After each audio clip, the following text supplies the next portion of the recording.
आप जब प्रातः कालीन उठें तो पहले उठने का नियम लें कि सूर्योदय के 1 घंटा पहले हम उठेंगे। देखो हमारी प्रार्थना मानना। तो इस समय सूर्योदय कई बजे होता है? लगभग 6 बजे, 6:30 बजे। 6। आप 5 बजे उठ जाइए और उठ करके सबसे पहला कार्य कीजिए, पृथ्वी के चरण स्पर्श कीजिए, भूमि के चरण स्पर्श कीजिए। और फिर आप जिस आसन पर बैठे हैं, देखो ध्यान से हमारी तरफ सुनना, जिस आसन पे बैठे हैं, जिस पे शयन किए थे, जिस सैया पर सोए थे, पृथ्वी को प्रणाम करने के बाद उसी सैया में 5 मिनट केवल बैठ जाइए और 5 मिनट बैठकर 5 संतों का नाम ले लीजिए। जैसे हम लोग श्री स्वामी हरिदास जी की जय, हरिवंश महाप्रभु की जय, हरिराम व्यास जी की जय, नागरीदास जी की जय, श्री ध्रुवदास जी की जय। 5 संतों के नाम याद कर लीजिए। इसके बाद नीचे उतरिए और पहले जो अपने माता पिता, अगर वो शयन कर रहे हैं तो कोई बात नहीं है, अगर वो शयन नहीं कर रहे हैं तो पहले जाकर माथा रखकर उनको प्रणाम कीजिए। इसके बाद आधा लीटर या 1.25 लीटर जितना आप जल पी सकते हैं, उस जल को आप हल्का सा गर्म करवाइए अपने माता पिता से, जो भी आपकी सेवा में हो, या अगर आप स्वयं कर सकते हो तो स्वयं हल्का सा।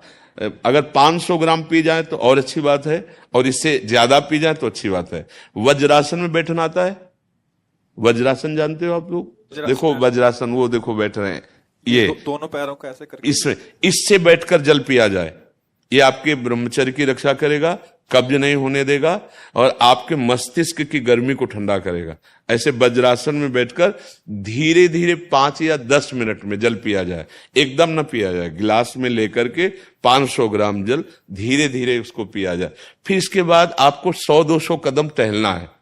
फिर इसके बाद आप शौच जाइए।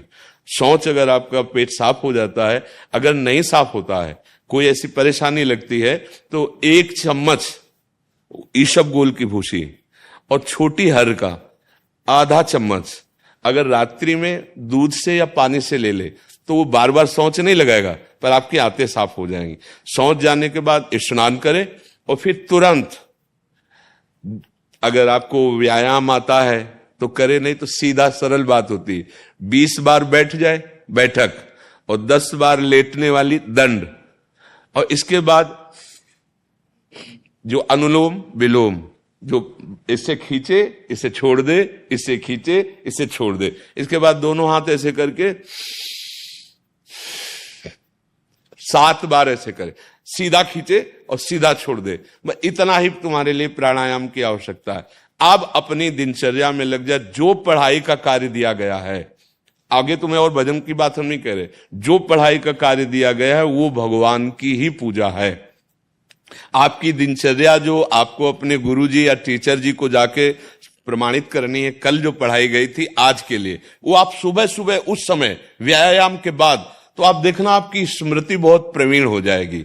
अच्छा, ये आपकी प्रातःकालीन दिनचर्या है। जब आप अपने गुरुदेव के पास स्कूल जाएं, तो हमें आजकल का तो अब पता नहीं, पर हम लोग जब जाते थे तो अपने गुरुजी को प्रणाम करते थे। तो जो स्कूल में आपको पढ़ाई पढ़ा रहे हैं वो तो बात है, अब आपको जो हम खास बात बताना चाहते हैं वो कि देखो अभी छोटे छोटे बच्चे हो, बच्चों में कुछ बच्चे ऐसे गंदे बच्चे होते हैं जिनके गंदी बातें दिमाग में आ जाती हैं और गंदी बातें वो करने लगते हैं आचरण में। आप लोग इतना तो जानते ही होंगे कि गंदी बातें किसे कहते हैं। आप लोगों के पास अगर मोबाइल है तो कभी गंदी बात देखना नहीं। कोई भी बच्चा अगर गंदी बात दिखाए तो अपने टीचर से या अपने माता पिता से जाके शिकायत करनी चाहिए, वो बहुत हानिकारक होती है। कभी कोई भी गंदी बात अपने द्वारा नहीं होनी चाहिए।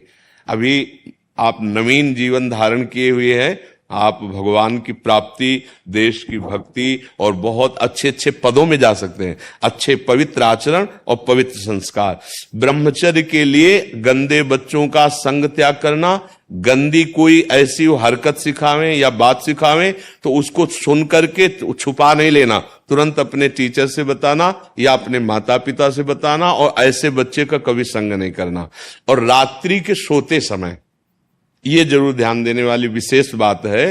रात्रि के सोते समय जो भगवान का नाम प्रिय, जैसे इन लोगों ने आप लोगों को बताया राधा वल्लभ श्री, तो सोते समय बस प्रार्थना करो कि हे प्रभु, आज दिन हमारा जो भी गलती हुई हो वो हमको आप प्रार्थना करते हैं कि आप हमें समझाओ क्या हमसे गलती हुई। अगर पूरी दिनचर्या में ऐसा लग रहा है हमसे कोई गलती नहीं, तो भगवान सुबह से अभी तक हम सोने जो जा रहे हैं ये पूरा समय आपको समर्पित।